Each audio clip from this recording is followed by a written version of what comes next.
You will hear a conversation between a receptionist and a caller who wants to register his son for a science workshop. First, you have some time to look at questions 1 to 10.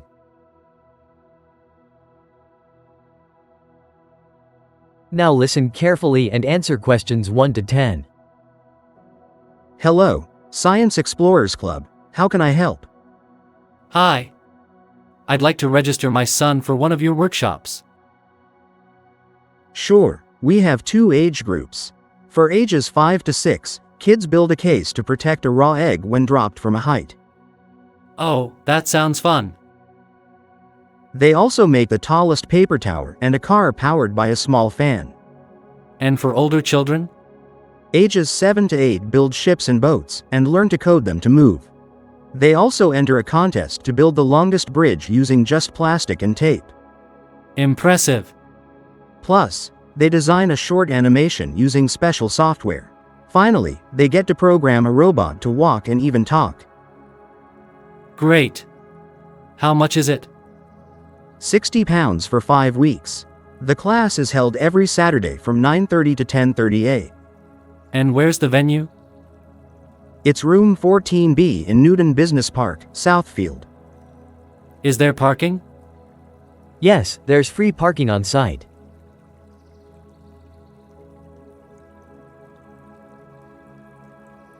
Section 2. You will hear a guide giving information about a tour at a museum.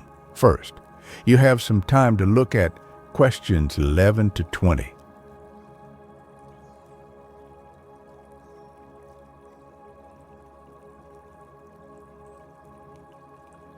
Now listen carefully and answer questions 11 to 20. Hello and welcome to the City Museum. I'm Lisa, your tour guide for today. Before we begin the guided tour, let me share a few important details with you. The tour will last approximately 1 hour and 15 minutes, and we'll be walking throughout most of the museum, so please make sure you're wearing comfortable shoes. We will start from the main entrance. That's the large glass door directly facing the river. Please gather there about 10 minutes before the tour begins. To keep the experience enjoyable and interactive, we limit each tour to a maximum of 20 people. If you've brought friends or family, please make sure everyone is registered.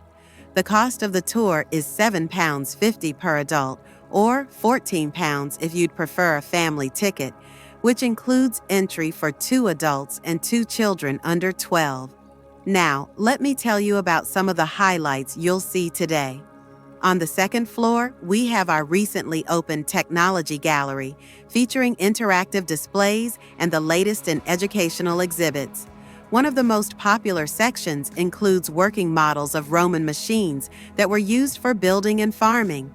We'll also stop by the media room, where a short documentary about the city's history plays every half hour. A few quick reminders before we begin. Please do not touch the exhibits, as many are fragile or very old. Photography is allowed, but only in the central hall. You'll see signs indicating where pictures can be taken. Finally, don't forget to stop by the cafe after the tour. If you show your ticket, you'll receive a 10% discount on any food or drink. All right then, let's get started.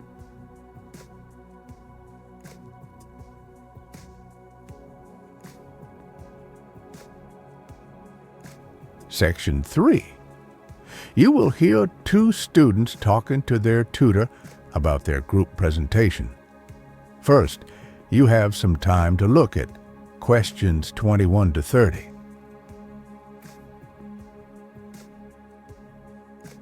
Now listen carefully and answer questions 21 to 30. Good morning, Emily and Raj. So we're going to talk about your group presentation. How's it coming along? Good morning. We've finished most of the research, and we've started outlining the content.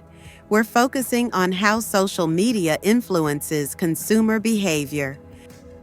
Yes, and we've already divided the sections. Emily is working on the history of social media platforms, and I'm covering their psychological effects. That sounds interesting. Have you found enough academic sources? We did struggle at first. Most articles were opinion-based, but then we found a journal called Digital Influence Quarterly, very helpful. And we've also included a survey. We asked 50 students how often social media affects what they buy. Good initiative. Make sure to present that clearly with a graph or table. We will. Also, we're planning to use a short video clip at the beginning, just to engage the audience. But we're still not sure about the conclusion. We're thinking of suggesting that social media can be both helpful and harmful for consumers. That's a strong closing idea. Just remember to support it with the evidence you've collected. We're presenting next Monday, right? Yes, Monday at 10 a.m. in Seminar Room B. Arrive early to check the equipment. Got it. Thanks, Professor. You're welcome. Looking forward to it.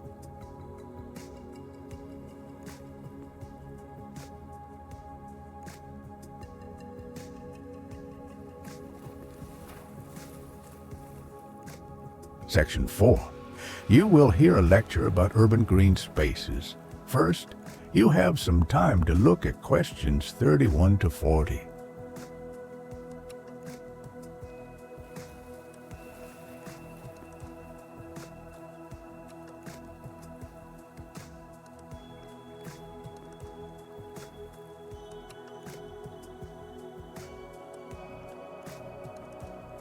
Now listen carefully and answer questions 31 to 40.